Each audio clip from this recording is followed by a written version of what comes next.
Buenas tardes, profesor.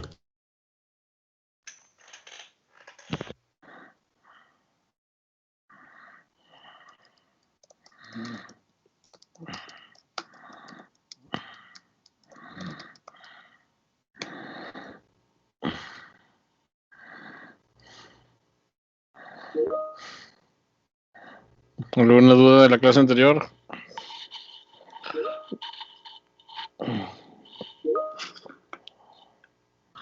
La Revolución Francesa, algo que nos haya faltado. Hecho en China, Dios santo.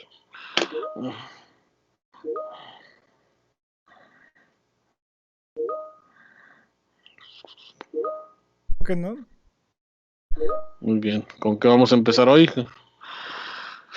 Naturalmente con la revolución industrial. Revolución Industrial, muy bien, muy bien. Nos encargó ¿Leyeron? leer el libro de Hobbes. ¿Lo leyeron? No. Hosban, al señor Eric Hosban. Profesor, estuve soñando con algodón, así se lo pongo. Pero vamos a seguir viendo Los algodón por esclavos todo. también.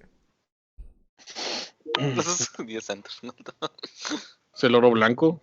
Sí, oro blanco. De hecho, eso mismo, no, es que ya estoy empezando a revolver las lecturas, pero estoy casi seguro de que era Hobsbawm el que decía en esa lectura de que se ha infravalorado mucho el valor del algodón en la historia, que no se ha llegado todavía a una real, digamos, valoración de lo realmente importante que fue. En Sí. sentido de, o sea, no solo de esclavitud, sino también de la propia revolución industrial. Sí, fíjese que recientemente salió un libro en Estados Unidos que se llama El Imperio del Algodón. Muy bueno, precisamente habla sobre la importancia del algodón para la industrialización de Estados Unidos. Y aquí en México, y de hecho el Centro de Estudios Humanísticos sacó un libro del doctor Luis Aboites del Colegio de México sobre el algodón. Voy a ver si lo puedo buscar en Google. Porque el libro creo que está, ¿cómo se llama? Libre en digital. Y de hecho es el primer libro de, ¿cómo decirlo? El primer libro de una trilogía sobre el algodón en el norte de México. Total, hay mucho que decir, exacto, lo que dice Arnoldo es muy cierto, todavía hay mucho que trabajar sobre el algodón. Yo lo que estoy trabajando en mi doctorado directamente tiene que ver también precisamente con el estudio del algodón por parte precisamente de la fabricación de telas y mantas en la fama. Sí, aunque no lo crean, si estuvieron soñando con algodón, aquí lo van a vomitar entonces en esta clase porque no es muy diferente a lo que vamos a seguir hablando. El algodón es muy, muy importante precisamente para la historia del siglo XIX. No, no se diga no se diga de Nuevo León o del noreste. O sea. Algo que estoy pensando, profesor, es que el algodón hasta cierto punto mató al Imperio Otomano por el hecho de que le dio demasiado poder a Egipto y eso como que terminó causando las rebeliones contra el, contra su contra su dominio de la región. Sí, sí, bueno, fíjate, esa es buena, no me lo sabía. Pero en general hay muchas cosas que hablar, ¿no? Pues es la que casi precisamente hace que Nuevo León haga la famosa República de la Sierra Madre, el famoso arancel Vidauri del algodón. O sea, hay muchas cosas por ahí que hay que hablar alrededor del respecto.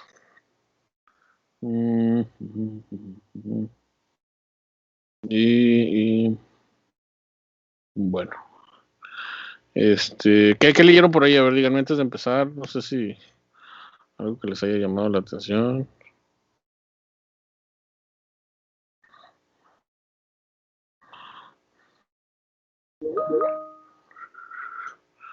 Pues algo que me llamó la atención, profesor, y creo que es lo que saqué de la lectura, es que como que Yo no encontré. el doctor Eric, Eric Hosban. Eric Hobsbawm, vamos a decirle así, él como que quiere, no sé, él como que quiere decir que el capitalismo siempre va a querer surgir, y si no surge, como que las ruinas de lo que está transformándose en capitalismo crean más semillas para que salga más capitalismo. No sé si así como que lo entendí. Sí, Sí, miren, si no conocen a Hosban, yo creo que si ya lo van a conocer aquí. Hosban es por mucho tiempo, de hecho, él murió en el 2012, relativamente hace poco. Por mucho tiempo él fue considerado el mejor historiador del mundo, porque precisamente sus escritos llegaban a muchas partes. Eh, Cuando murió, de hecho, en el 2012, muchos dijeron que ese día se había acabado el siglo XX, porque precisamente nadie había escrito del siglo XIX y XX como él. Él es marxista de formación y muchos dicen que es de la corriente neomarxista en la historia. Y entonces por eso que a lo mejor su vocabulario suena muy económico. Pero de todos los historiadores que a lo mejor existen o existieron que manejan este periodo de forma económica, es el único que lo combina con siempre la cuestión social. Entonces, si por ahí saca cosas como esas, es precisamente por eso, ¿no? Yo, mucha de mi literatura, y tengo prácticamente todos sus libros en español, soy fan del señor, digo, si me falta una foto de él nada más es porque estaba muy feo y no sé dónde ponerlo. Pero lo que dices por eso lo recordé, porque sí, hay que recordar quién era él. Y es alguien que, como marxista, y ahí es donde quería llegar, le da mucha importancia precisamente a los procesos económicos, ¿sí? Y entonces él entiende que los procesos económicos pueden ser a lo mejor inevitables, como dices tú, pero de una otra forma también entiende que las fuerzas sociales son las que hacen los cambios, ¿no? Por eso él es uno de los que más, junto con Thompson, que es el otro tal vez historiador inglés, de los cuales dice que ambos no se llevaban bien, son los pares prácticamente de lo que es la historia social inglesa, ¿no? Que ha marcado o nos ha marcado, yo me adjunto a muchos historiadores precisamente a cómo poder escribir, sobre todo por la forma en que lo hace. Pero sí, pero si les puse a leer a Hosban, que lo vamos a leer también con la otra lectura, es porque creo que él es de los que más ha hecho cambios e interpretaciones interesantes sobre la revolución industrial como nadie. Y este libro, Los orígenes de la revolución industrial, es uno de los libros claves de la forma en que se ha escrito la revolución industrial. Él está, yo insisto, él está entre el camino de los historiadores que hablan de la revolución industrial como algo meramente económico, pero también de los que hablan de la revolución industrial como algo distinto. Okay, como algo que también es social y cultural. Sí. Pero bueno, no sé si hay alguna otra opinión para si no, para darle paso a... Lo que entendí de la lectura es que su propuesta es que durante el siglo XVII hubo una crisis económica que básicamente concentró los capitales y eso fue lo que permitió que se diese la revolución industrial. No tanto, digamos, un super progreso tecnológico de cosas que no estuviesen disponibles para aquel momento y que fuese un montón de gente innovadora. Simplemente fue como una manera de solucionar la crisis lo que dio a esta nueva aproximación económica. Sí, él ve una crisis en precisamente la forma en que se daba la economía y que precisamente tenía que dar paso a algo nuevo. La crisis precisamente tenía que ver en cómo mucho del comercio que se había establecido, por ejemplo, en el Mediterráneo, nunca había logrado establecer una inversión que pudiera autosostener todo lo que llegaba de Oriente. Entonces, por eso dice que esta crisis va a ocasionar que exista un desplazamiento hacia el comercio atlántico, del Mediterráneo al Atlántico y de ahí precisamente una nueva forma de economía, ¿no? Una nueva forma de economía ahora sustentada en el hecho de que es el mercado y no, pues sino la producción agrícola lo que va a determinar mucho de la riqueza de las naciones, como vamos a ver. Sí, yo sé, les digo, yo sé que a lo mejor un libro muy económico y todo, pero pues es básico para ver la revolución industrial. Y hoy vamos a hablar mucho de eso. Y yo sé, a lo mejor no es la Revolución Francesa. Digo, yo sé que la Revolución Francesa es más atractiva porque es política, porque es cultural, porque incluye temas que a lo mejor universalmente son, podríamos decir, más atractivos. Pero definitivamente para mí lo que es la Revolución Industrial es una revolución tal vez igual o más interesante, fíjense. Antes de empezar a hablar digamos,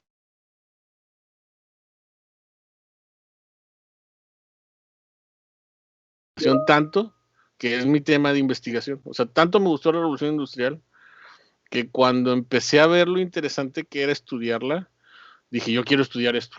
¿Sí? Yo quiero estudiar esto. Digo, esta semana presentamos un libro y adivinen, basado en esto, basado en la revolución industrial. O sea, digo, con esto me estoy primero sincerando de qué tan importante la revolución industrial es para mí. Es bastante importante porque la encontré muy interesante. Cuando estaba en la carrera, empezaba precisamente a leer la revolución industrial y tuve maestros que me...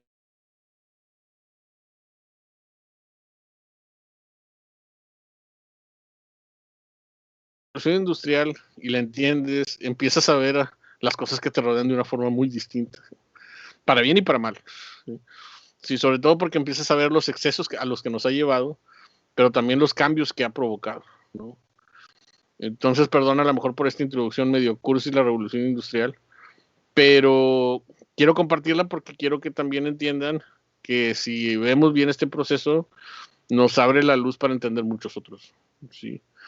Digo, ya tantos años de eso, eh, por ahí incluso están invitados, ya tenemos hasta un seminario que adivinen de qué trata, de procesos de industrialización. Un seminario que, pues, ahora sí presuntuosamente cofundé con otros amigos, ¿sí?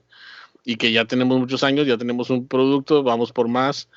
Y ¿quién iba a pensar? ¿No? Eso es una de las cosas a lo que quiere llegar. ¿Quién iba a pensar que un tema como este, que dices tú, es de industria, aburrido, ¿no? Lo hemos convertido en un tema de investigación muy recurrente. Y a lo mejor porque vivimos en Monterrey, mucho tiene que ver que estemos rodeados de fábricas. Pero precisamente creo que eso es lo que lo hace más interesante. ¿Sí?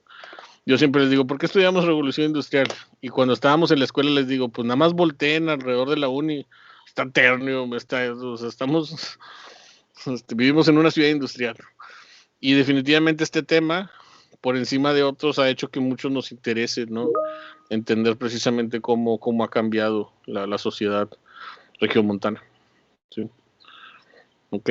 Entonces, digo, no sé cómo vieron ustedes la revolución industrial en sus respectivas formaciones, como estudiantes, pero no es un tema que hay que tomar a la ligera. ¿Sí? ¿Estamos? ¿Qué Profe, dicen? Dígame. algo que quiero decir, profe, a lo que dijo Arnoldo ahorita, que es un proceso que tomó mucho tiempo, Sí. nada más para atacarme esa idea de que es medio tonta.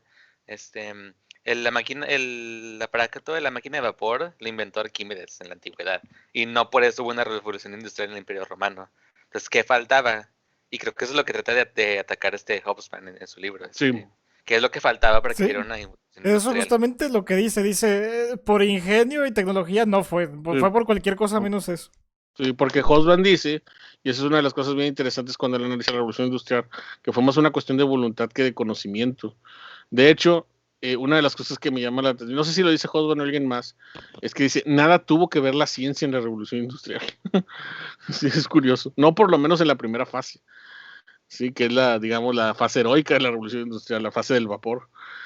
No tuvo nada que ver la ciencia. O sea, si tú dices, no, pues es que la revolución industrial fue producto del pensamiento de Newton, de Galileo, de Descartes. No, ellos no tuvieron absolutamente nada que ver. Sí, en James Watt en su pequeño taller haciendo la máquina de vapor. Sí, pues es otra cosa. Ahí es donde, pues, es una de las cosas que vamos a hablar, ¿no? Entonces, ¿qué fue lo que motivó? Porque como que ese es el problema. Confundimos industria con desarrollo científico y tecnológico. Y no necesariamente es lo mismo. Y no necesariamente es lo mismo. Son cosas que pueden ser precisamente de la mano. Que no tienen que ir de la mano. Entonces, pues, para mí es tanto un convenio como una ruptura. Por ejemplo, estoy viendo aquí sus comentarios y muchos ponen contaminación. Sí, para mí es tanto una especie de aspecto, insisto, de un convenio como una ruptura, porque también es una ruptura de la revolución industrial con la sociedad y la naturaleza que hasta ese momento se tenía. Sí, eso es algo que también vamos a ver que precisamente nos ha llevado hasta este punto. Y hasta este punto me refiero incluso aquí a estar sentados en medio de una pandemia que nos amenaza. Eh, Creo que es parte precisamente por lo que empezó allá en Inglaterra. Pero sí, sí, estoy de acuerdo con ese último comentario. No tiene mucho que ver ni la ciencia ni el conocimiento con la industria, con la revolución industrial. Entonces, ¿qué fue? Pues eso es lo que vamos a tratar de responder. ¿Ok? ¿Vamos bien? Bueno, empecemos. Voy a empezar con 3 definiciones de 3 autores. Obviamente empezamos con el señor Hobsbawm, porque ya saben que soy fan. Y si no sabían, ya se dieron cuenta. ¿Qué es la revolución industrial? Dice, ¿qué significa la frase estalló la revolución industrial? Dice Hobsbawm, significa que un día, entre 1780 y 1790, fíjense, un día, ni siquiera sabemos cuál, y por primera vez en la historia humana, se liberó de sus cadenas al poder productivo de las sociedades humanas, que desde entonces se hicieron capaces de una constante, rápida y hasta el presente ilimitada multiplicación de hombres, bienes y servicios. Sí, a ver qué les parece esta frase.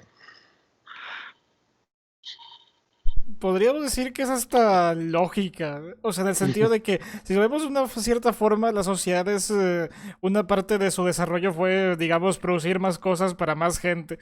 Bueno, pues esto es lo mismo, pero más grande y a más escala, ¿no?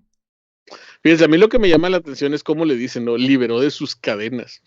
O sea, él menciona que como que la producción humana estaba encadenada, ¿no? O sea, como que era, no sé si por eso se refiere a que era lenta o estaba bajo control, ¿sí? Pero es un aspecto interesante cuando habla de la revolución industrial como algo que se libera, ¿sí? Y lo interesante es precisamente eso, dice, ver cómo las sociedades humanas a partir de este momento pues se multiplicaron, hicieron todo más constante, más rápido, más ilimitado, hombres, bienes, servicios, ¿no? O sea, la forma en que lo dice así es como que, así como si fuéramos gremlins, ¿no? O sea, le pusiste un pedacito de comida, se transformó en un monstruo y luego agua y se multiplicó y se hizo monstruosamente enorme. ¿Sí? ¿Será? Algo que ¿No será? al- ¿Quién sabe? yo pienso que es una frase muy romántica, pero en ese sentido también, Ujú. que es como si la industrialización y el deseo de crear capital de una manera limitada, como que siempre estuvieran en el ser humano, pero como Ujú. que estaban ocultos, o estaban atrapados bajo todas estas Ujú. trampas o ideas, ya sean religiosas, sociales o lo que quieran decirle a alguien. Sí, de Y, y, acuerdo, como que es romántica. y yo siento que hasta cierto punto como que lo podemos ver en nuestra manera de pensar. Hablo por mí mismo y no sé si hablo por otras personas, pero alguna vez habremos pensado, ay, si volviera al pasado y sería tal cosa, pero todas las cosas que nos imaginamos volver al pasado tienen una mentalidad industrializada. Todos decíamos volver al pasado para crear y producir de una manera como que me extraña. Que tranquilo, un yankee en la corte de Rey Arturo. Literalmente la trama es que, bueno, va un tipo de la revolución industrial a la Edad Media y Ujú. hace todo mejor porque es la revolución industrial. No sé si estamos obsesionados con producir. Sí, que ni qué. Y yo estoy de acuerdo ahí. Y créanme que estoy de acuerdo porque si les di la impresión que íbamos a hablar nada más bien de la revolución industrial, no, están equivocados. De hecho no. Sí, de hecho hay muchas cosas que precisamente yo insisto, siento que la revolución industrial quebró en la sociedad humana para ese momento. Sí, así como se escucha quebró, pero bueno, Y, definición, profe, mande. si nos ponemos acá muy marxistas, justamente Marx es algo de lo que se va a quejar mucho de la revolución Sí. industrial, que es aparte de la producción en masa y de todo bueno, no se hablaba de contaminación en aquel momento, pero de todo lo que conlleva de la burguesía oprimiendo al proletariado, va más allá porque crea incluso, empieza con la generación de necesidades que no existen. O sea, Sí. eran cosas que antes no se necesitaban y ahora como son el estándar, parece que son obligatorias, pero no, se podría vivir bien con ellas y eso se sigue desarrollando hasta el día de hoy ya con el hipercapitalismo que hay, cada vez las necesidades, las cosas básicas son más absurdas y más caras. Deja tú, se deja a un Es lado que si te lo real vas, por lo falso. Es decir, la naturaleza real, tangible y a veces hasta espiritual se reemplaza por lo falso, desechable, perecedero, sucio incluso. Es Sí, bastante muy, curioso.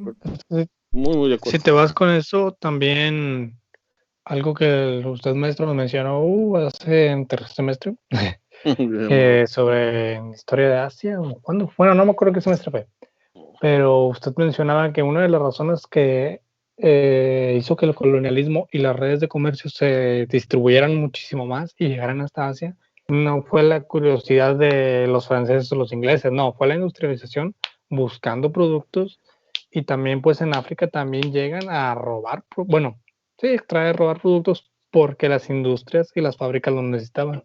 También va o sea, la industrialización causa todo y modifica todo el panorama, para bien o para mal, como menciono.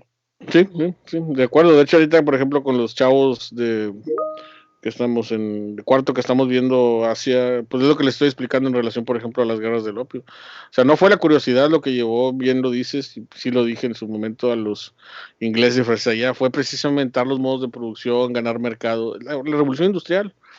Si hubiera sido el ámbito, el hambre de conocimiento, hubieran llegado antes, pero no. O sea, esto fue lo que motivó, hizo posible, pero muy de acuerdo, muy de acuerdo. Y bueno, puse tres definiciones porque me gusta así como que valorarlas por lo que acaban de decir. Esta es muy romántica. Bueno, a ver, ¿quién me lee la segunda?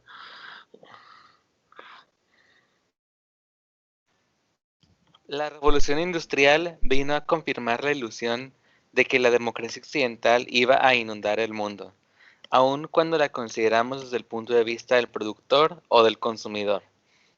Lo cierto es que la revolución industrial parecía que iba a estandarizar el modo de vida de toda la humanidad.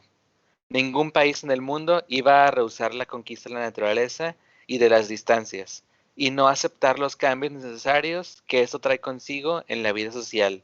R.H.S. Crossman. Crossman, un historiador también.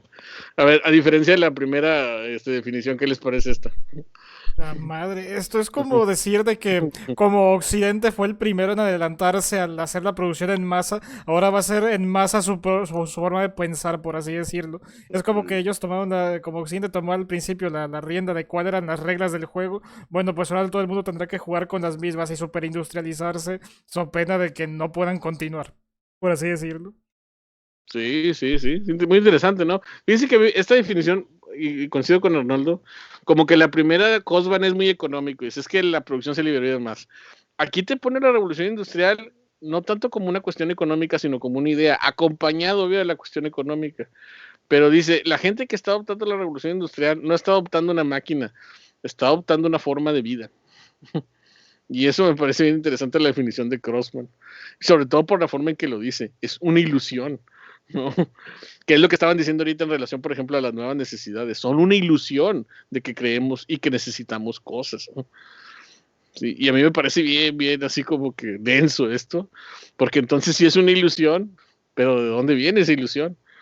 No, pues de la democracia occidental, ¿no? Desde Occidente nos han hecho creer, desde un punto de vista, sí, que necesitamos esto. Y si no estamos con ello, pues no estamos avanzando. Interesante, ¿no? A ver qué dicen los demás. No es una etapa, mamá, es una forma de producción. Uh-huh. Pues es el inverso de cuando China era el poder dominante. Ajá. Ajá. Y creo que también ya llegó como incluso a ser como una ya filosofía de vida, un modo más que un modo de vida en sí mismo, ya como una doctrina moral y ética por el mecanicismo que también estuvo presente un poco anterior a esta época y un poco después todavía de esto. Es que fíjense que todo lo que está diciendo, una de las cosas que la revolución industrial va a crear en el mundo, con esa ilusión, todo lo que están hablando, es que si no estás industrializado, no eres parte de una vida avanzada y por consecuencia estás en deterioro. Entonces, no importa qué tan avanzada sea tu sociedad como China o Japón o Mesoamérica. Sí, piensen también en eso. No importa qué tantos avances hayan hecho, qué tantas construcciones tengan, si hayan avanzado en calendario, en matemáticas, en pensamiento, en filosofía, no importa. Si no tienes ferrocarriles y el mundo no avanza tan rápido como en Europa, eres inferior. ¿Sí? Así de fácil. Y entonces, por eso en la revolución industrial vamos a encontrar muchos de los motivos por los cuales la hegemonía europea se va a afianzar en la ideología internacional. Son superiores los europeos porque crearon la revolución industrial y la revolución francesa, o crearon esa ilusión haciendo que los demás no lo sean, porque sus modos de producción eran tan efectivos. Incluso en otras lecturas, creo que ya se los había comentado, incluso pasa lo mismo con África. Cuando los europeos llegan a África no sacaban de que eran sociedades tribales. Actualmente los antropólogos dicen, porque sean sociedades tribales no los haces trazados, ni culturalmente restringidos, ni inferiores, ni nada. Pero la revolución industrial creó la idea de que si no estabas con estos prototipos de avance, entonces no lo estabas. Eso es lo que me refiero con las reglas del juego, pues no tiene chiste, llegas y dices, no, todos están mal menos yo, y es así como se tiene que hacer, y cualquiera que no quiera eso, pues qué lástima, pierdes. Y entonces por eso ahora los nuevos palacios, si se fijan, del mundo con la revolución industrial, son los que van a ir acompañados de la industria. Sí, por ejemplo, las estaciones de ferrocarriles, ¿no? Las oficinas de correos. Y no sé si no sé si las ubican así. Por ejemplo, la de la Ciudad de México, no sé si no la oficina de correos. Es una cosa impresionante. O sea, La ubicación de los Está relojes muy en bonito. las fábricas. Sí, Ahora el sí. tiempo no le pertenece a la iglesia, le pertenece a la industria. Ujú. Sí, de hecho, algo que no me acuerdo en qué materia lo vimos o qué lectura vimos, que el tiempo ya se convierte en un valor de dinero. O sea, el tiempo Sí. ya no es el tiempo de Dios, como dice Arnoldo. Es el tiempo para producir, producir y producir. Y si no se aprovecha, no estás ganando. Sí, porque uno funcionaba en el tiempo de acuerdo a como la naturaleza determinaba. Por ejemplo, si tú te topas los archivos de Monterrey antes de que llegara la industria regiomontana, la gente trabajaba en el campo de sol a sol. No podías trabajar cuando no había sol, porque pues no veías, entonces ya. Pero las fábricas van a Confirmo. cambiar eso. Sí, confirmo eso. Estamos, entonces sí, no les estoy contando algo que no haya visto en un archivo. En los archivos dice, pues, ¿cuánto trabaja un jornalero? Pues de sol a sol. ¿Cuánto trabajaba un obrero? En turnos de tal, y en horarios de tal. Bueno, vamos. Y por último, tercera definición. ¿Quién me ayuda?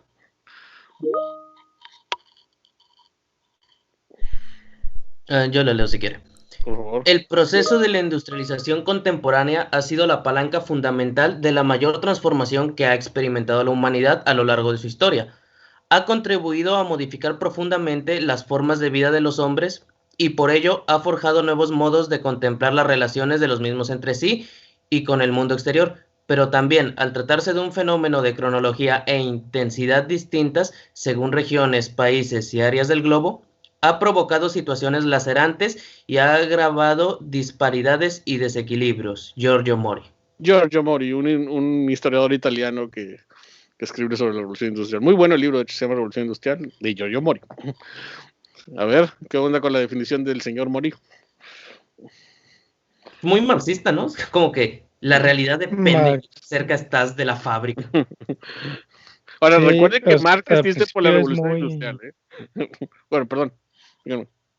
No, que al principio la definición es como que medio soñador, como que muy tibia, digámoslo así, pero al final termina siendo bien directa de que, ok, disparidades, desequilibrios, y, o sea, tiene sus cosas buenas, pero esto está mal. O sea, sí comienza muy suave, pero termina muy tajante.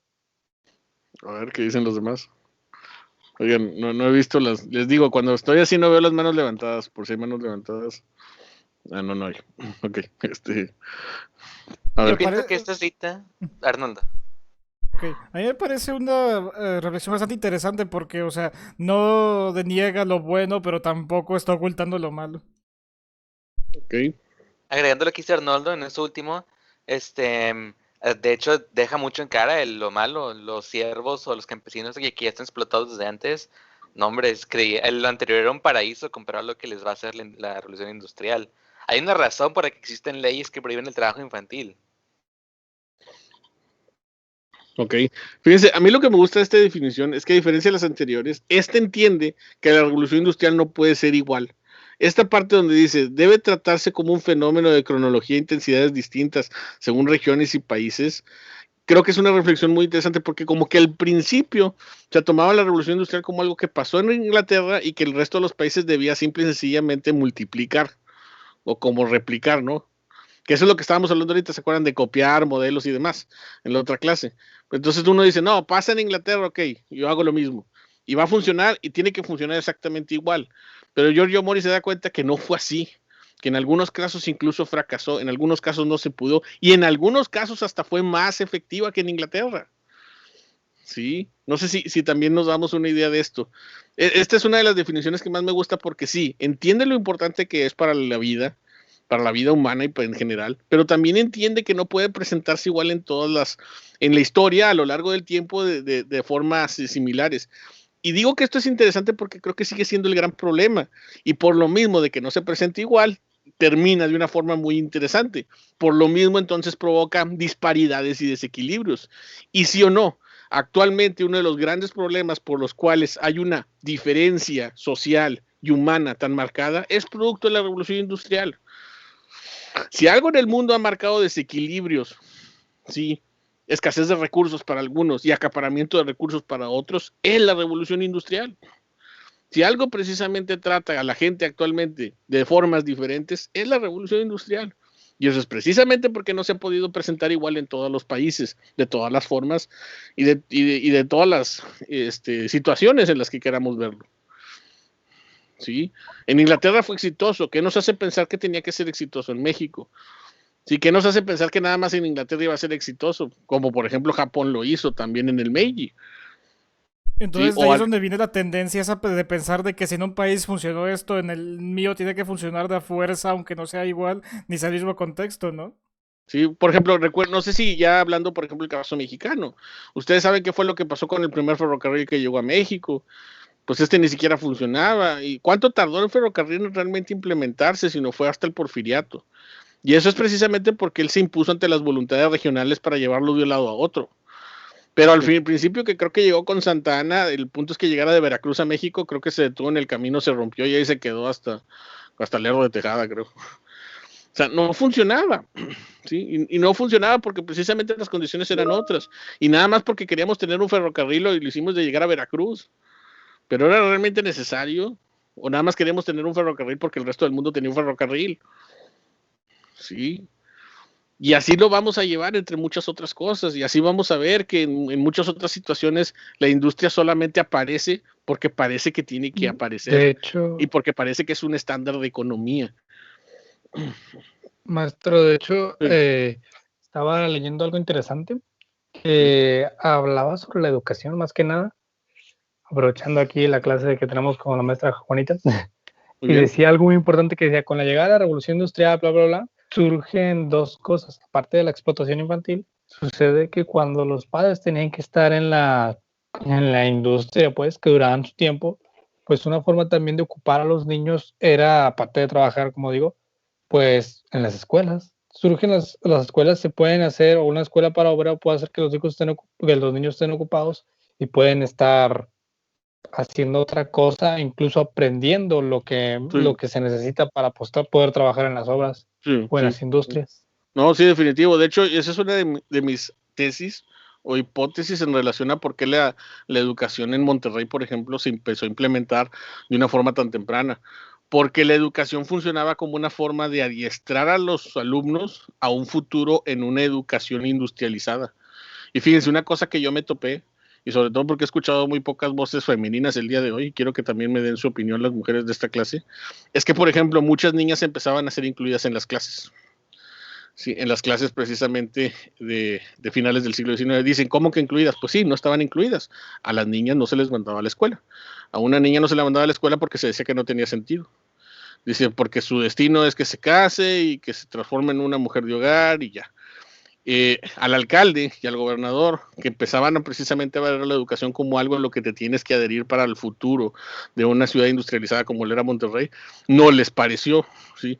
Entonces, en 1885, por ahí, si quieren después les muestro el dato completo, les paso mi tesis porque ahí lo escribí. Creo que es en el 84, 86, porque leí algo parecido. Pues debió haberlo leído tal vez de mí porque yo encontré la cita en el archivo, ¿sí? Y en el archivo precisamente decía el alcalde de Monterrey que las niñas tenían que ser incluidas en la educación básica, porque si no están incluidas en la educación básica, solamente les va a esperar una miseria y dedicarse a la prostitución y a otras cosas que no quieren. En cambio, decía, si se van a la escuela, van a poder encontrar trabajos, y así decía la cita, análogos a su débil sexo.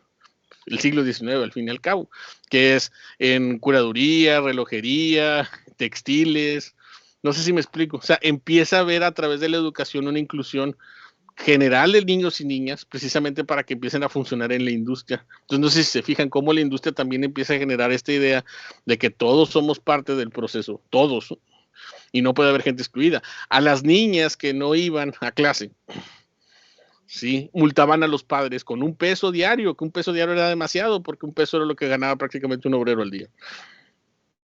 Sí. Y entonces, en relación a eso, ¿qué pasó? Pues empezó a tratar de crear una escuela mucho más uniforme. Ya después lo van a ver. Hay muchas de estas investigaciones en educación. Ahorita qué bueno que mencionaron a la doctora Juanita, ella es la especialista principalmente. Y no sé si ven, la industrialización también generó eso, para bien o para mal, una inclusión de un trabajo que por lo general solamente estaba nada más desde un punto de vista masculino. Eso por mencionar una cosa de tantas cosas que ocurrieron.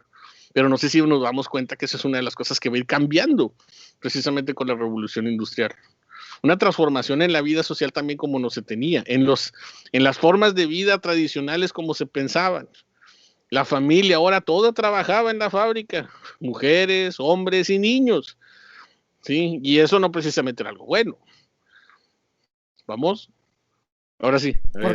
¿Por qué hacen las escuelas por qué hacen las fábricas como escuelas? No, hacen las escuelas como fábricas. Porque las escuelas, exacto, funcionan como... De hecho, ¿qué no Fundidora tenía una escuela ahí también? Sí, la escuela Adolfo Prieto, donde precisamente había niñas y niños, y los niños estaban destinados prácticamente a ser obreros en esa fábrica porque solamente eran los únicos que podían conseguir trabajo, ya que era una de las cláusulas de los obreros, que los hijos de los obreros pudieran trabajar en la fundidora.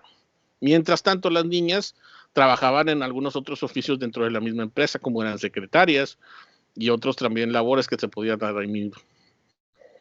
Profe, una de mis compañeras... disculpe. Perdón. Entonces, con lo de las, pues enseñaban como trabajos así de textiles y todo. Entonces ahí se desarrolló lo de los talleres en las escuelas. Sí, los talleres en las escuelas eran parte de la educación moderna. Sí, la educación convencional todas te enseñaba a escribir y a leer. La educación moderna te enseñaba a escribir, a leer y a hacer un oficio. No sé si a ustedes les tocó, a mí sí me tocó, obviamente ya estoy más viejo, pero a lo mejor ustedes también, de que en la secundaria había lo que llamaban una educación técnica, una materia donde llevabas, si eras niño llevabas electricidad, si eras niña llevabas cocina. Sí, si no les tocó, qué bueno, porque eso quiere decir que vamos avanzando como sociedad, pero si les tocó, pues ya ven, en lo que son las escuelas. Sí. ¿Les tocó o no les tocó? Mande. De hecho, sí sigue existiendo, pero tengo entendido que ahora pues es como que ya hay una mezcolanza y ya permiten que las niñas asistan a los talleres que anteriormente eran para los niños y viceversa. Y de hecho es lo que le iba a preguntar. Yo una vez leí, no recuerdo en qué fuente, ahí debo de tenerla, si la encuentro se las comparto a mis compañeros, acerca de sobre cómo el pensamiento industrial o la necesidad de la industria aquí dentro de México trae, ahí se escucha mucho ruido, discúlpeme, es que estoy tratando de conectar la computadora, trae junto con ello la creación de escuelas técnicas para poder, pues digamos, preparar a la población para que puedan entrar más rápido a las fábricas y en una rama especializada. Sí. Profe, Sí, bueno, respecto a lo que menciona sobre las mujeres, yo creo, bueno, tres cosas. Número uno, que el doctor Morado dio una ponencia la semana pasada en el diplomado sobre el concepto de biopolítica, ¿no? Donde ahí pues explicó las similitudes que hay entre las escuelas y las fábricas y al mismo tiempo el ejército. Entonces, pues me pareció muy, muy interesante este tipo de paralelismos.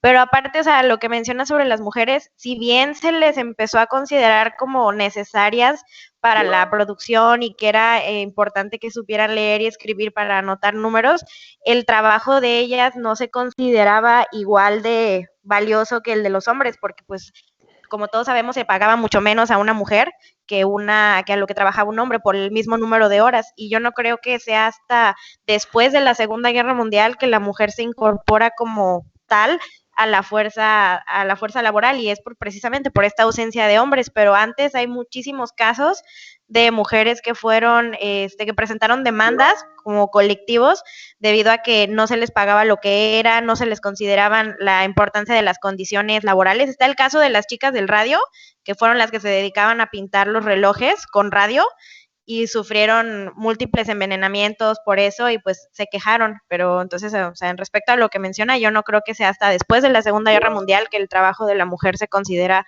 como igual de valioso que el del hombre. Fíjate que yo pienso que a lo mejor se valora más, pero ya desde antes, por el periodo de industrialización es que empieza a valorarse, es lo que me refiero. Incluso en la Segunda Guerra Mundial es precisamente por la misma ausencia de los hombres en la industria. O sea, lo que voy es que tu hipótesis es cierta hasta cierto punto. A lo mejor le da más notoriedad.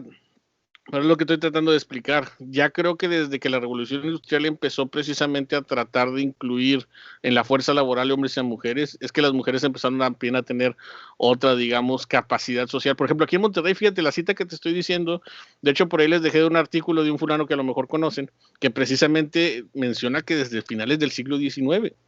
Sí, entonces yo precisamente cuando me dediqué mucho a investigar eso, me di cuenta de que las mujeres y los niños ambos, porque los dos eran excluidos, empezó precisamente la industrialización a cambiar su capacidad de movilidad social. O sea, por lo pronto y hasta ese momento nadie se había dado cuenta de que estos estaban siendo restringidos a ciertas áreas y por la necesidad de la revolución industrial los empezaron a acomodar en áreas que antes no les tomaban importancia y que ahora sí.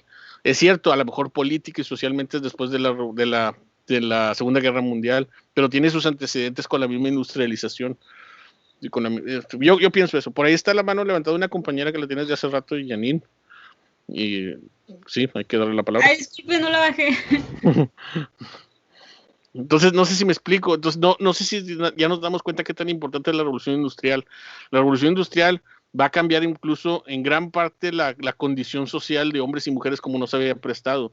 Los hombres que van a ser obreros, las mujeres que también se van a introducir al trabajo por primera vez en condiciones iguales a los hombres. Es cierto, no en condiciones exactamente similares, porque precisamente les pagaban menos, pero por lo menos ya las trataban de una forma distinta a la reclusión de actividades que por lo general será o madre de familia o maestras de escuela, ¿sí? Mientras estuvieran solteras y no tuvieran hijos, porque si no, ya no. Entonces había como que una reclusión muy, muy importante en relación al trabajo que la industrialización ahora va a traer como consecuencia. ¿Sí? Por ahí después si quieren les paso, yo he publicado, esto está publicado, les pasé por ahí un artículo, está publicado en Actas, pero también lo tengo publicado en un libro sobre las mujeres en el noreste del país. Y precisamente una de las cosas que yo me di cuenta es la disparidad de salarios que había. Y no solamente la disparidad de salarios, sino también la inclusión en algunos trabajos industriales, porque sí se le incluía a las mujeres en trabajos industriales, pero no en aquellos que eran considerados industria pesada, porque se decía que no lo podían manejar. Por ejemplo, en las cigarreras había preferentemente mujeres. ¿Por qué se imaginan eso? En las cigarreras trabajaban solamente mujeres. Era porque teníamos las manos más delgadas y pequeñas y podíamos envolver mejor el cigarro. Porque decían que sus manos eran lo suficientemente delicadas como para poder envolver el cigarro, a diferencia de los hombres, exacto. Sí, pero si se fijan en un trabajo como ese, las mujeres entonces empezaron a sobresalir. Y entonces en las cigarreras que había aquí en el estado, decía trabajos, número de trabajadores, 50, número de trabajadoras mujeres, 49. O sea, sí, y el hombre que estaba de seguro era el gerente, porque pues esa era la realidad también económica del momento.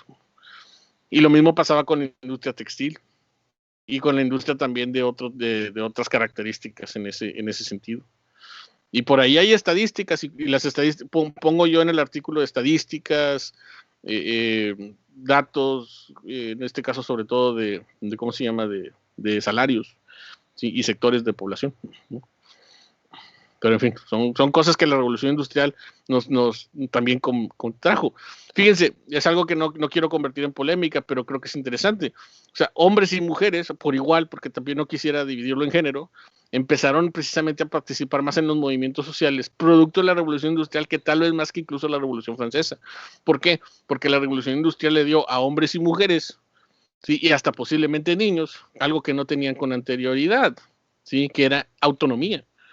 Porque o trabajabas para alguien, ¿sí?, o por ejemplo trabajabas en el campo, totalmente atado, o una mujer estaba en su casa, o trabajaba en estas condiciones que les digo, pero los salarios, ¿no?, las empresas, la forma de vida proletaria, le dio a estas personas autonomía e independencia con la cual no contaba con anterioridad, porque al final tú podías decidir si trabajabas con un patrón o no, dependiendo quién te tratara mejor o quién te pagara mejor. Que ese era un cambio ya muy sustancial al modo de vida feudal del campo, en el cual precisamente estaban los trabajadores atenidos a la tierra. Sí, ahora trabajabas por salario y por contrato. Sí, y eso cambió la perspectiva también social y la autonomía de los hombres y las mujeres. Vamos.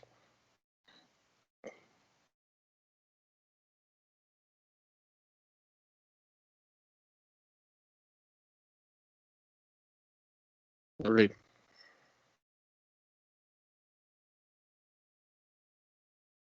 No sé si quieres leer los comentarios, profe, porque hay muchos en el chat. Espérame.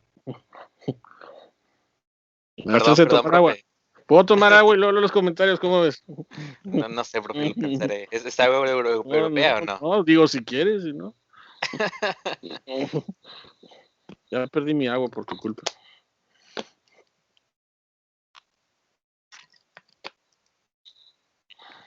¿Puedo cerrar otras páginas antes de leer eso?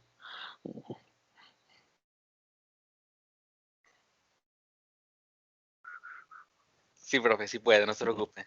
Sí, ya. Usted es el que manda, no se preocupe. Gracias, qué bueno, No. A ver. Vamos a olvidar los de Carlos porque siempre habla de lo mismo. Se cayó Constantinopla. Listo, ya sé. Sí, a ver, los comentarios de la secu los voy a obviar también porque no sé qué tan importantes sean para la discusión. En mi rancho hubo un escándalo de por qué una secundaria negó la entrada a una chica. Eso demuestra que el siglo XXI no es siempre el siglo XXI. Sí, es que esto que les digo es parte precisamente, estos comentarios son en relación a eso. Fíjense, en pleno siglo XXI. Digo, porque no creo que ustedes hayan estudiado en el siglo XX como yo. Sí, y en pleno siglo XXI se dan estos casos. Imagínate el siglo XIX. Sí, que está el señor de que yo no voy a mandar a mi hija, ¿para qué? ¿No? Y la industria promovió eso. De hecho, yo recuerdo hace mucho una lectura que me daba el maestro José Reséndiz, que fue un maestro de historia contemporánea. Él menciona cómo los cambios económicos motivaron los cambios políticos. Él menciona, si no es precisamente porque las mujeres, por ejemplo, ahora empezaban a tener más capacidad de insertarse laboralmente y por consecuencia empezaban a ganar su dinero y tener autonomía, muy difícilmente podíamos ver los cambios que se van a dar socialmente, sobre todo en relación a la exigencia de derechos. Yo sé que esto viene desde mucho tiempo atrás, pero si se fijan no es casualidad, que es el siglo XIX y XX cuando las mujeres empiezan precisamente a pelear por sus derechos, y es precisamente porque se empiezan a librar políticamente del yugo patriarcal que había domésticamente en el cual se encontraban. ¿Sí? Y entonces las mujeres ahora con salarios, ahora con un dinero, sin tener que depender de un hombre que, no, es que por eso no digo nada, porque si no, ¿quién me mantiene? Entonces es que empezaron las luchas feministas en las calles, en las fábricas. Recuerden que precisamente la lucha laboral feminista es la que empieza muchos de estos precisamente manifestaciones. O sea, las mujeres en la fábrica, ¿sí? ¿Estamos? Pues no fueron unas mujeres encerradas en una fábrica e incendiadas, o no recuerdo bien alguna compañera que me pueda decir. México sería con Lázaro Cárdenas que comenzaría el uso de las escuelas que preparan para ser técnicos, algo así. Sí, ya la escuela técnica, la cardenista fue la que cambió eso. Y si se fijan las escuelas técnicas, para volver otra vez, perdón, antes de dar la palabra, si se fijan las escuelas técnicas como eran palacios, ¿no? Así enormes, porque eso era lo que le apuntaba también la sociedad a la escuela industrializada. Y las escuelas industriales eran enormes, sí, muy bonitas, ¿no? Yo creo que la última que queda aquí, la Álvaro Obregón, que tiene más o menos ese estilo, no sé, ahí en Félix U. Gómez y Madero, sí la ven, ya ahorita tapada por el horrible metro que está ahí en medio, se veía así lo monumental que era la escuela técnica. Perdón, Margarita.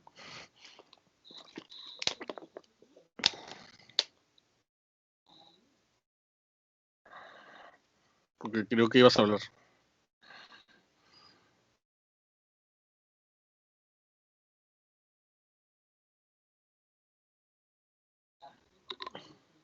Sí, dice aquí Héctor, la iniciativa de la educación socialista será las escuelas técnicas. Profe, no me deja prender el micrófono, pero iba a decir algo en referencia a lo que comentó Ricardo sobre el 8 de marzo, ¿no? Que sí, efectivamente, o sea, está relacionado con una tragedia que ocurrió donde, creo que no sé cuántas mujeres, creo que fueron cerca de 100 y pico, murieron en una tragedia, en un incendio, en una fábrica textil. Y pues eso marcó la lucha, y pues por eso hay mucho, cuando es el 8 de marzo, se ha estado recientemente tratando de dar conciencia a la gente de que no es felicitar a la mujer porque sea Día de la Mujer, sino que es el Día Internacional en conmemoración a la lucha de las mujeres trabajadoras.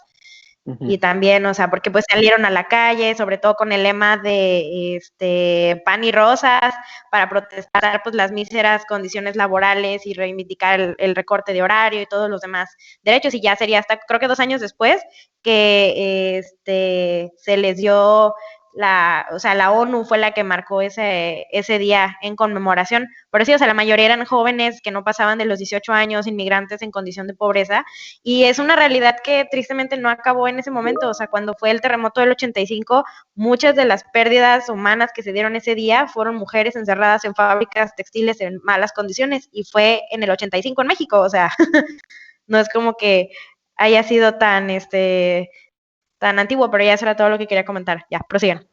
Sí, por eso, y no sé entonces si están de acuerdo con lo que acabo de decir. Entonces, por eso la industrialización es lo que va a traer como cambio social activo entre los obreros y obreras. O sea, su capacidad precisamente de manifestarse socialmente. La verdad, no hubiera sido posible si no hubiera sido por la industrialización. O sea, si se fijan, la clase proletaria, la clase media, de hombres y mujeres en ambos lados, sí, fue posible por la industrialización. O sea, habíamos visto que la revolución industrial como que le dio el vocabulario, la capacidad de quejarse contra el antiguo régimen, pero si se fijan al final, la que va a poner los recursos es la industrialización. Los obreros y las obreras en las calles. No sé si ya entienden el complemento de lo que vimos con Revolución Francesa ahora con Revolución Industrial y lo que estamos obviamente todavía por ver. Sí. Difícilmente las condiciones en las que vivían, por ejemplo, los siervos, podían haber generado esa capacidad de lucha de hombres y mujeres, pero la industria y los obreros y su condición social, que es lo que menciona Marx, la conciencia de clase, lo permitió. Ya sea el 8 de marzo o el 1 de mayo, no son cosas que se festejan, son los mártires precisamente de ambos días, los que nos recuerdan que la lucha, ¿sí?, de obreros y obreras empezó precisamente por eso. Y de ahí, pues, en muchas partes. ¿Vamos? ¿De acuerdo? Bueno.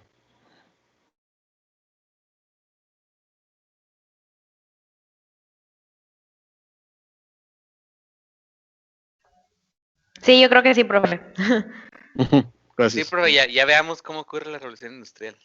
No, ahora te esperas. Ah, profe. No me deje con las ¿Te fijan? ganas. Todo lo quiere ya, o sea, lea esto, haga esto, oigan, alguien dígale algo, ¿no? Luego, porque a mí me tachan de profesor así, tirano.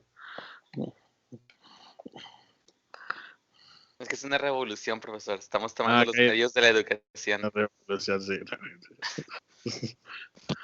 En resumen, sí. Dice Hobsbawm, la producción masiva, Grossman habla de la estandarización y Moria la transformación y el desequilibrio. ¿No? Es una de las cosas que me gustó de las 3 definiciones. Les digo, perdón si me pongo muy conceptual con esto. Y todavía no voy a entrar de lleno en la revolución industrial. Primero, porque Carlos quiere y no lo vamos a dejar con gusto. Segundo, porque primero hay que ver bien los antecedentes, ¿sí?, de lo que precisamente pasa con la revolución industrial. Es que, perdón, insisto, si me voy a poner tanta atención a los antecedentes, pero es que al final no nada más se inventó la máquina de vapor y ya cambió todo. Pasa como con la Revolución Francesa, ¿se acuerdan que vimos desde el Renacimiento? Hay que entender que hay momentos clave para llegar a ese punto de la liberación precisamente de la producción. Si no solamente es un día James Watt en su taller, les digo, que hizo la máquina de vapor. Y a mí me gusta precisamente estas definiciones porque ya en resumen de las definiciones podemos ver a la Revolución Industrial como algo que románticamente cambió para todos y para bien, como algo que más bien estandarizó la forma de vida, pero también como algo que ha traído un desequilibrio bastante pronunciado. O sea, no sé si se fijan, así de contradictoria es la revolución industrial. Todavía la revolución francesa podríamos decir que sus aspectos positivos son más digeribles, pero en el caso de la revolución industrial, si se fijan, ha traído beneficios como la liberación del proletariado femenino y masculino, pero también ha traído desequilibrios absolutos en una sociedad donde pobres y ricos se manifiestan por lo que la revolución industrial también ha creado para mal. Sí, y eso es una de las cosas que me llama la atención. El movimiento que aquí se expondrá, una de las cosas que también vamos a entender, nosotros, la revolución industrial ha sido vista desde diferentes aspectos. mucho se menciona que vivimos en diferentes momentos. Nosotros vamos a ver la primera revolución industrial, por eso se le conoce como PRI, pero no confundir con el otro PRI. De hecho, George Moore es el que le llama PRI. Sí. PRI, primera revolución industrial. Ahora sí, hablemos de los antecedentes. Dice, ciertamente la revolución industrial no fue una revolución armada, sino una renovación socioeconómica en los países que se industrializaron. El movimiento no ocurrió poco tiempo y en realidad no fue aislado, sino que coincidió con otras revoluciones económicas, políticas e ideológicas. Consecuencia principal del desmoronamiento del sistema feudal y absolutista que imperaba. Mande, ¿alguien iba a decir algo?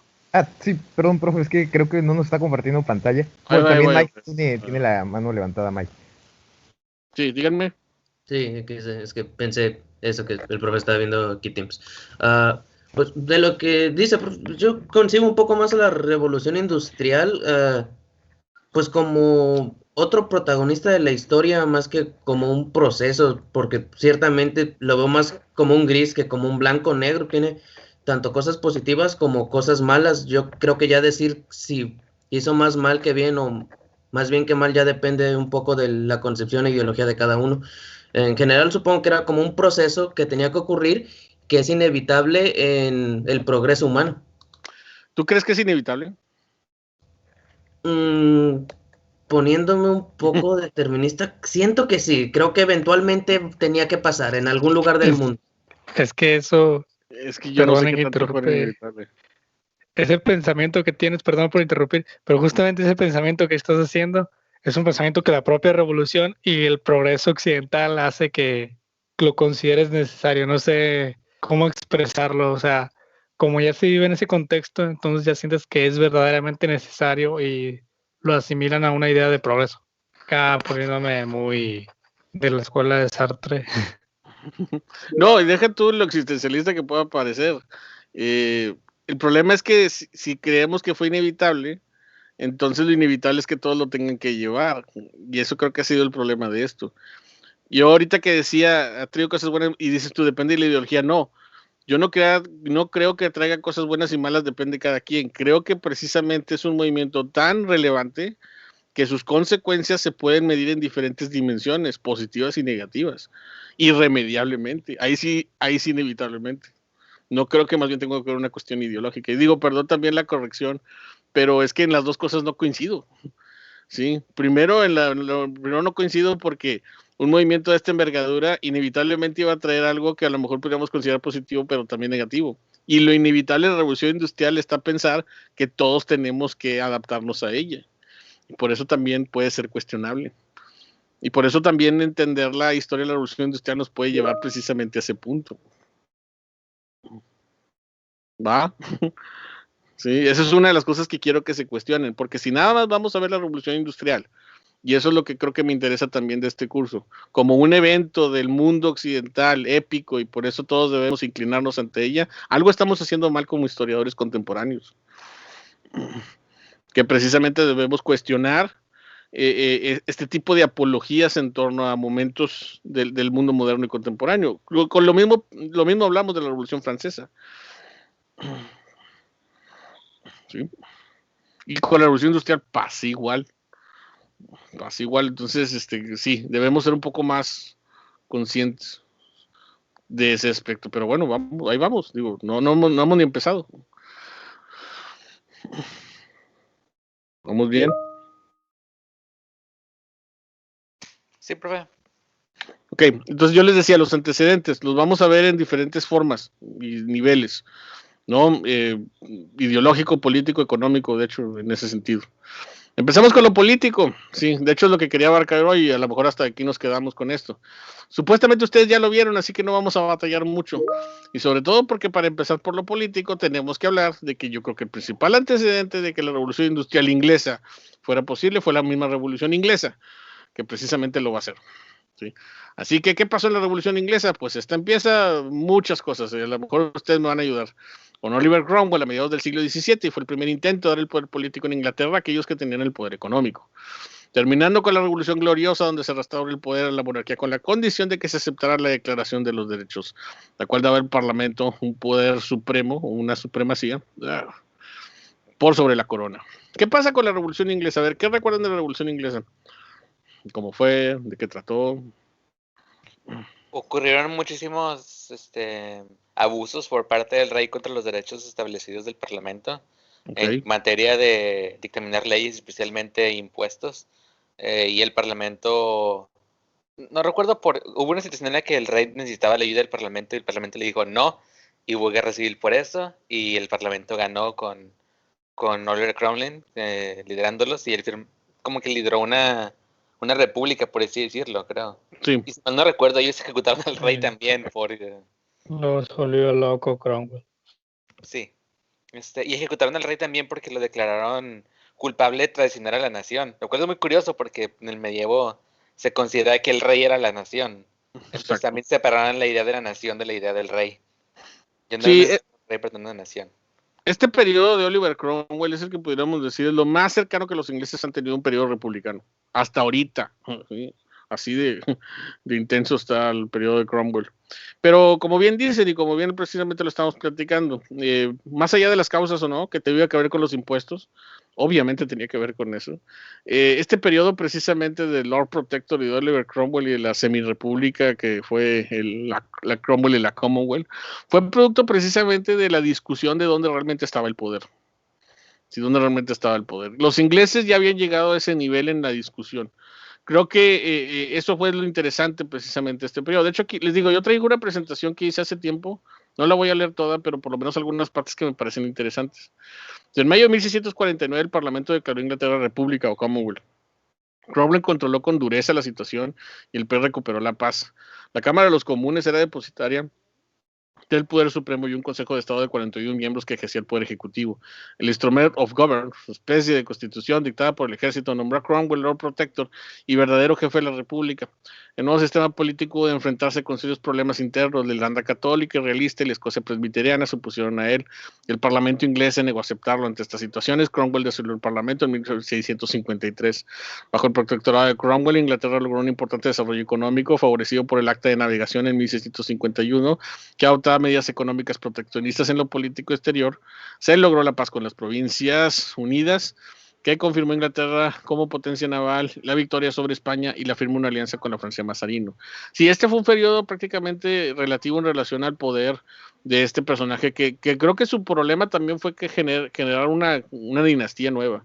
Pero como se menciona aquí, la idea básica precisamente de esta revolución tuvo que ver precisamente con el hecho de que ya después de la restauración y después de que muere Cromwell, y después de que precisamente no pudo, digamos, ejercer una especie de dinastía como él quería, y esto es la parte que quería leer, sí, la restauración.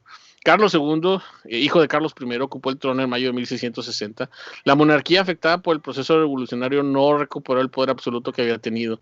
Tampoco la Cámara de los Lores recuperó su antigua fuerza. Fueron los gentry y la burguesía rica la más beneficiada por el proceso revolucionario. Eso es lo que hay que entender. Para bien o para mal, la discusión precisamente que se había generado en Inglaterra para este momento, de quién tenía el poder, y ya después de Cromwell, las cosas no fueron igual.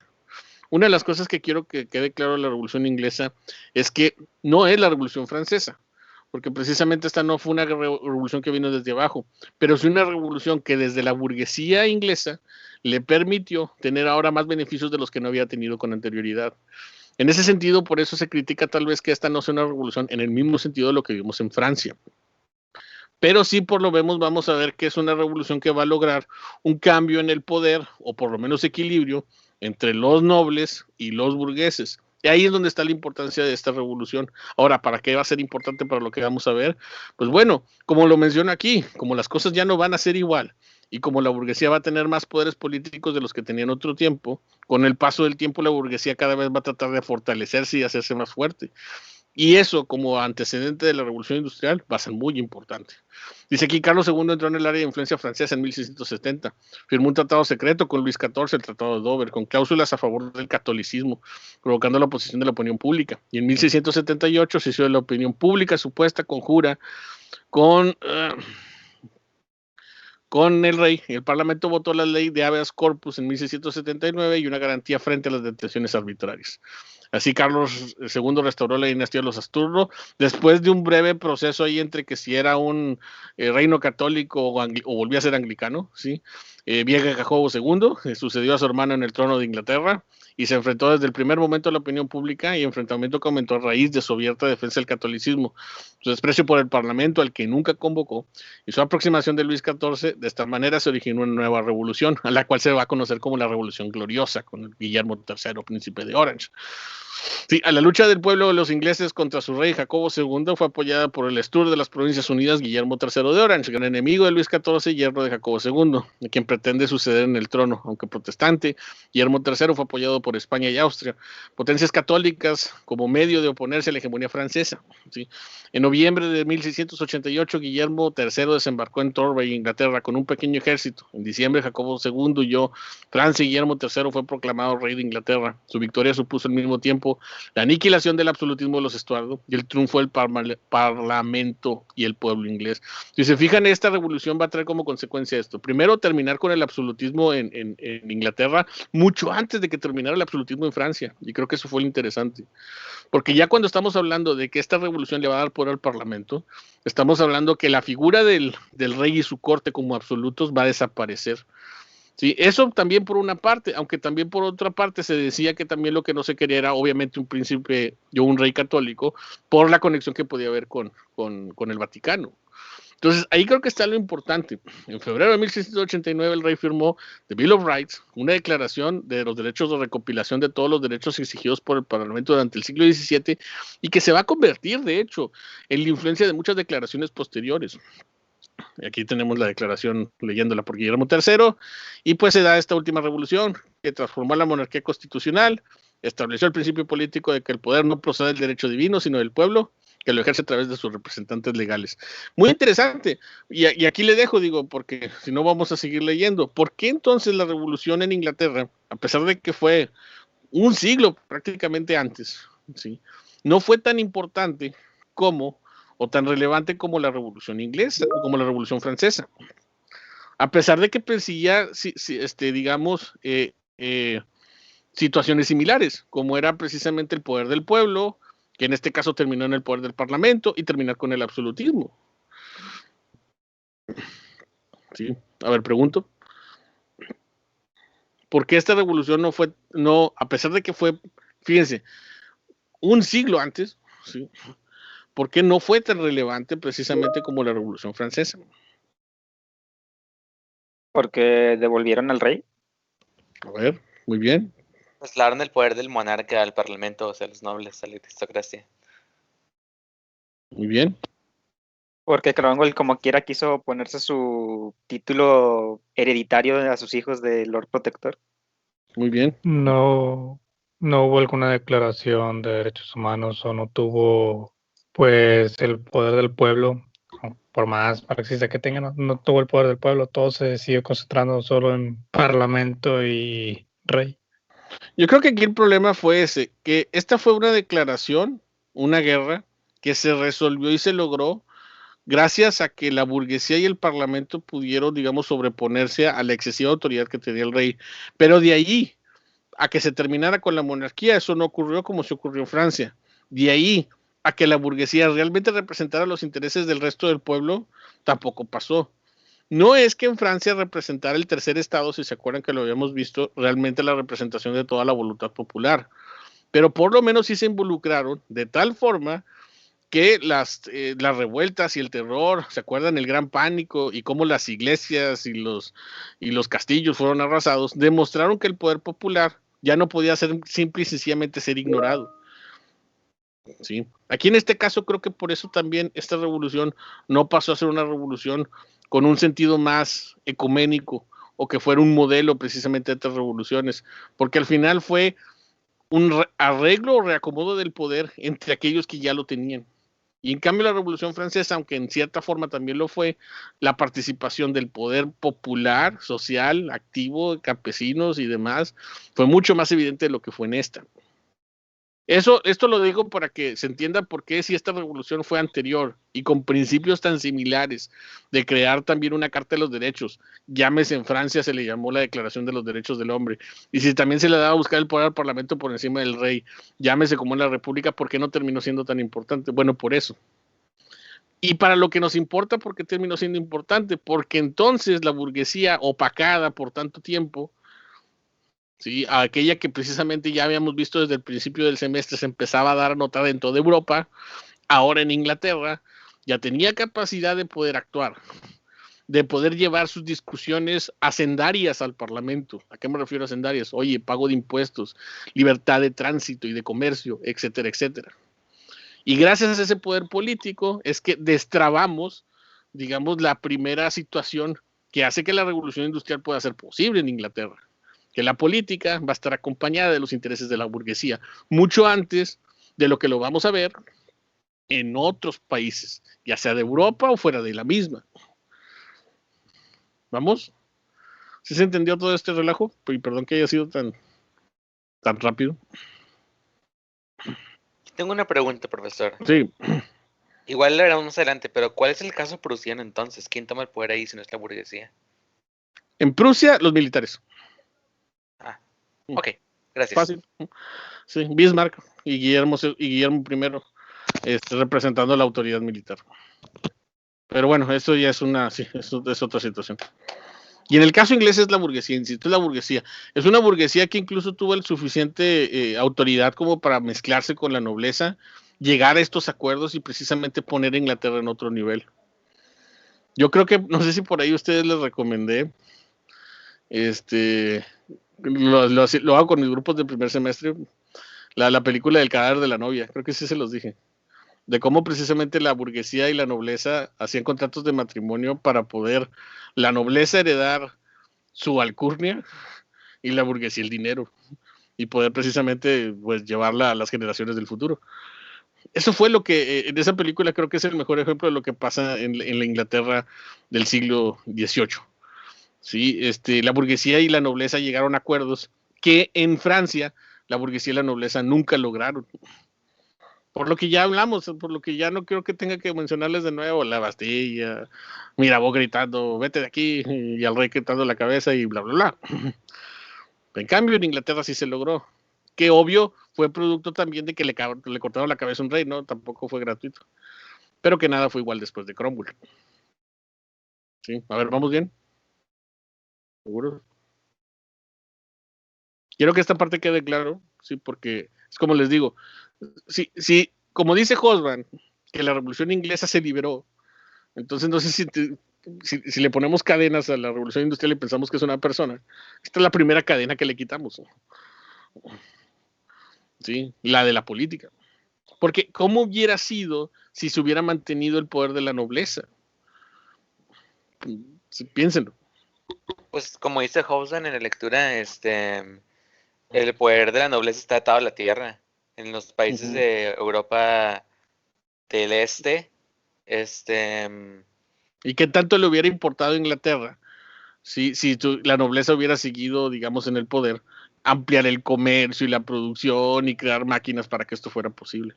Pues le nada. importaba nada más el modelo español hasta cierto punto.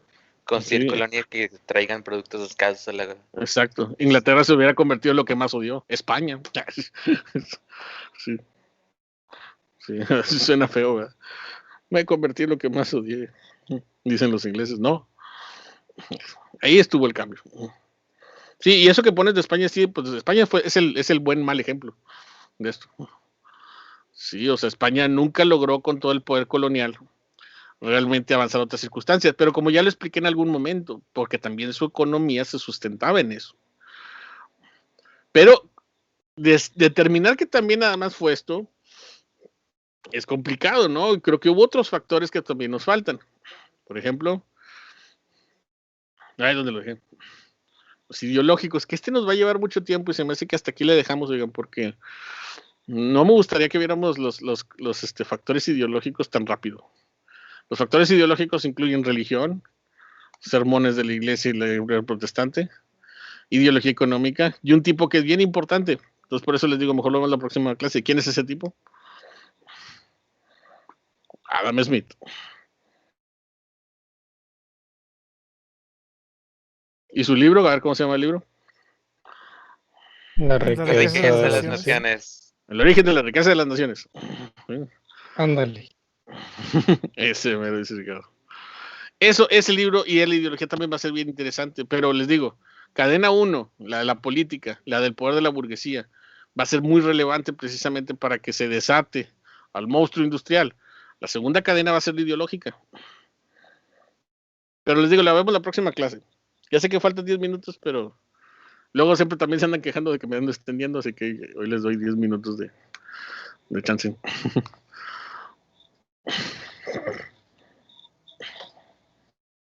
La mano ¿Cómo invisible del mercado está dictaminando que la clase termine temprano. La No mano es invisible. sistema, No, más bien el valor de las cosas determinado por su capacidad de ser un bien o un servicio. Y entonces, como ahorita ya me cansé y no sirvo para nada, entonces. No se crean. Eso de la mano invisible sí es algo bastante complicado. Yo creo que ni Adam Smith lo entendía. Por eso le digo, vamos a llamarle mano invisible.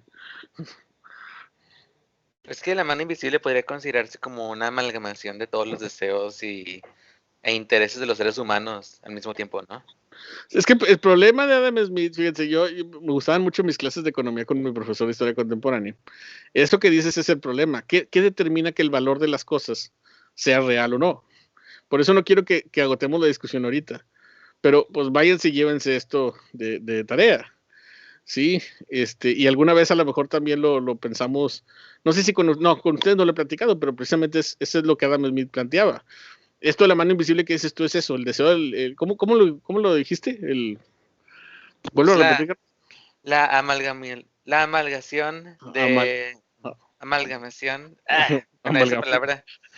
De todos los deseos e intereses humanos en conflicto. Ok, y entonces él decía que las cosas dependen mucho, el valor de las cosas depende no solamente de los deseos, sino también de la utilidad y eso. Entonces el valor de las cosas depende de su contexto, en los cuales Adam Smith lo resumía en ser un bien o un servicio.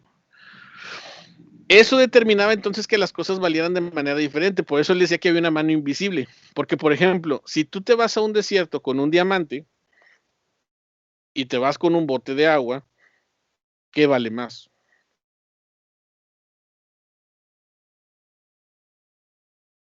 Pues el bote de agua, obviamente. ¿Por qué?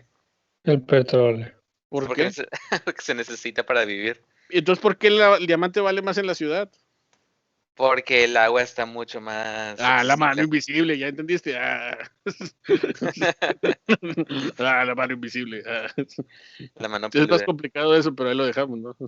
Más complicado eso. ¿Por qué? A ver, ¿por qué el bote de agua? Entonces, ¿por qué el diamante vale más? O sea, ¿qué demonios hace que valga más esto aquí y que valga menos esto acá? La mano invisible. Profe, también tendría que ver, bueno, o sea, en ese ejemplo, el trabajo que cuesta sacar el diamante, tener las minas. Ven la mano invisible. Y el hecho de que el diamante es escaso, la mano invisible. Y el hecho de que el diamante es raro, mientras más raro, más valor tiene, la mano invisible. ¿Ven? Eso suena como el depende que usamos todo el tiempo. Exacto, la mano invisible. Sí. A mí me lo explicaba mi maestro de economía así, ¿no? O sea, ¿qué vale más en el desierto? Pero no, era más prosaico. Dice, o un diamante o una Pepsi, bien helada. No, pues la Pepsi, ¿no? Pues sí, ¿no? ¿Por qué? Pues porque el diamante, para la utilidad que tiene, pero en la ciudad, por ser escaso, por ser extraño y por tener cierto atractivo, lo hace más valioso. Y ahí es donde dices, ¿y dónde está el atractivo? ¿Y dónde está la escasez? En el hecho de que muchos otros no lo tienen y la mano invisible. Pero Adam Smith, la mano invisible, exacto. Y entonces, si te fijan, los valores fluctúan. Sí, fluctúan porque, pues, al final el dinero es solamente una forma de intercambio. Lo que realmente te da felicidad es lo que compras con ese dinero. ¿Sí se acuerdan cuando Homero pierde su billete de $20? ¿No? ¿Nunca vieron ese capítulo de Los Simpsons? Diablos, es esa de que se le va un cacahuate abajo del sillón y es como que, no, solo encontré un billete de $20, ojalá se pudiera intercambiar por bienes o servicios o algo así. Dice, encontró su billete. Sí. No, entonces está comiendo cacahuates bien a gusto Homero y se le pierde uno. Y entonces empieza a buscar el cacahuate. Y en vez de encontrar el cacahuate en $20, Homero se pone triste, muy triste, porque dice, yo quería maní. Y luego su cerebro le dice, oye, espérate, con dinero comprar mucho maní. Y luego Homero le pregunta a su cerebro, explícate cómo. Y luego el cerebro le dice la máxima de Smith, porque el dinero se intercambia por productos y servicios. Entonces, en esa parte, por ejemplo, te das cuenta cómo Homero, la felicidad no se encontraba en el dinero, la felicidad estaba en el maní. ¿Sí? Pero al darse cuenta que el dinero se puede intercambiar por unos maní, la mano invisible cambia su capacidad de felicidad. Todo Vamos. esto en un fragmento de menos de 30 segundos de episodio. Exacto, explicaron el capitalismo como nunca lo habíamos entendido. Sí, al final el dinero solamente es una forma de intercambio de bienes y servicios que generan lo que realmente estás buscando, que es la felicidad. Ese amalgamiento de toda la felicidad y de sus humanos, que se Carlos, y que precisamente es la mano invisible. Entonces fluctúan las cosas, el valor de las cosas es distinto, porque agrégale nostalgia, agrégale valor sentimental, y te fijas cómo las cosas van cambiando de valor todo el tiempo.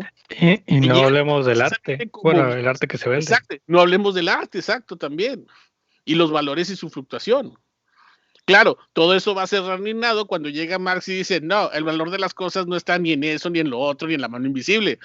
Todo enojado Marx dice, no, al diablo, el valor de las cosas está en ¿qué?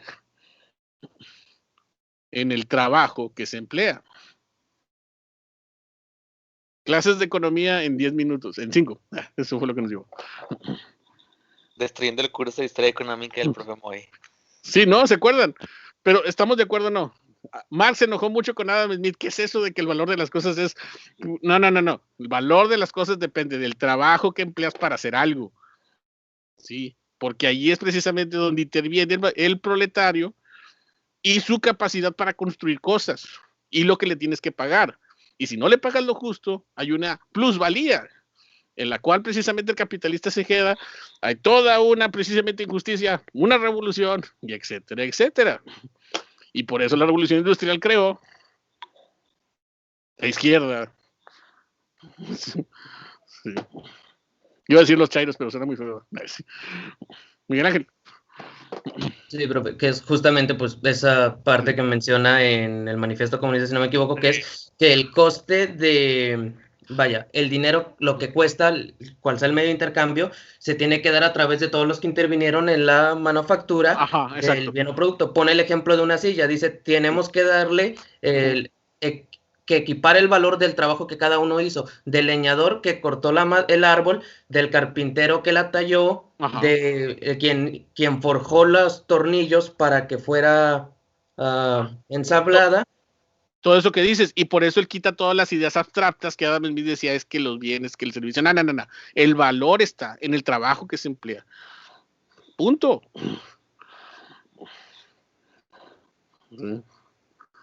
Pero bueno, ya lo de aquí supongo que ya en la siguiente clase veremos qué pasa con el papel moneda y por qué hay tantos críticos, ¿no? Ya veremos porque esto es más complejo.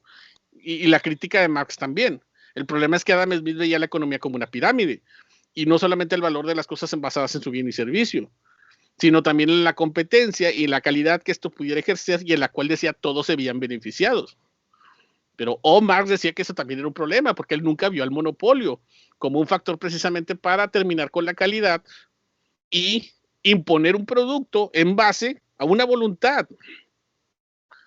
¿sí? De un burgués,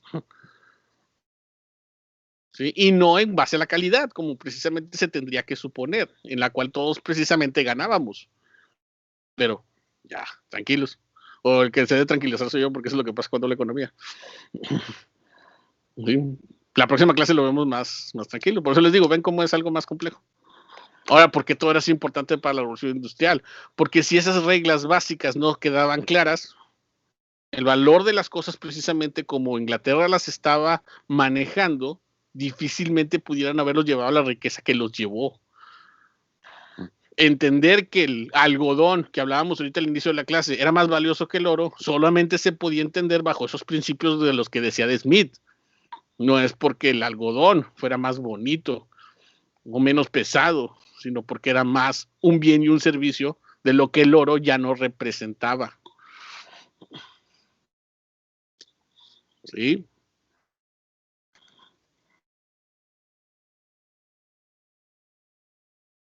El silencio me dice que ya, ¿verdad? Le quería Sí. preguntar, profe, ¿tenemos alguna lectura para la siguiente clase o es la misma? Sí, la lectura, yo creo que continuamos con la que sigue de Revolución Industrial. Déjenme ver. Déjenme ver.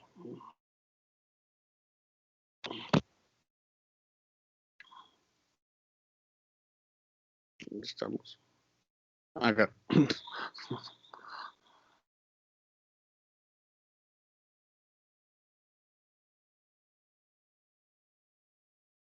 Y empezamos analizando a Homero y su definición sobre el valor de las cosas. Homero Simpson.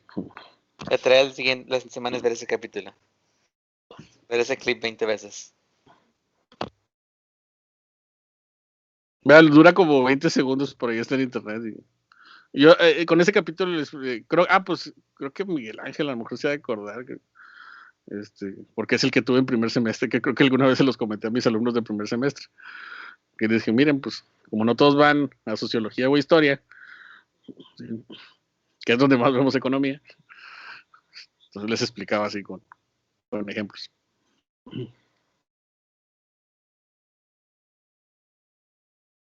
Sí, vamos a ver la era de la revolución de Hobsbawm y la lectura de la revolución industrial de las páginas 34 a 60.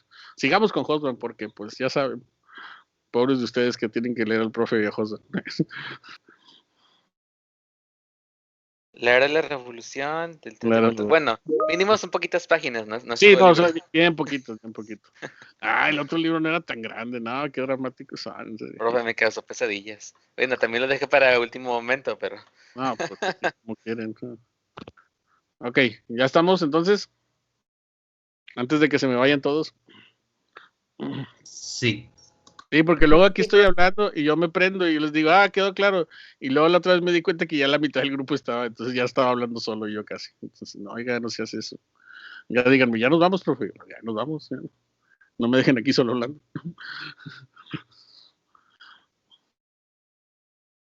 Creo que ya todo el grupo sí ya está con intención de irse. Sí, reaccionen, oigan, o sea, den señales de vida, algo así como una manita arriba o algo. Sí, profe, ya vámonos. Aplaudan cuando Sí. digan quiénes Aplaudan, somos. muevan la cabeza. Es que es la mano invisible, bro. La mano invisible, ¿verdad?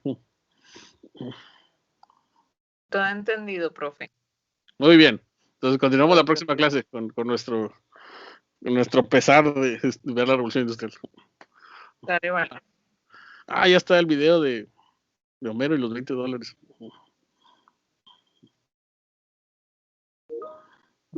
Profe, hablamos la siguiente clase. Hablamos. Cuídese. Igual. Gracias, nos vemos. Profe, hasta luego.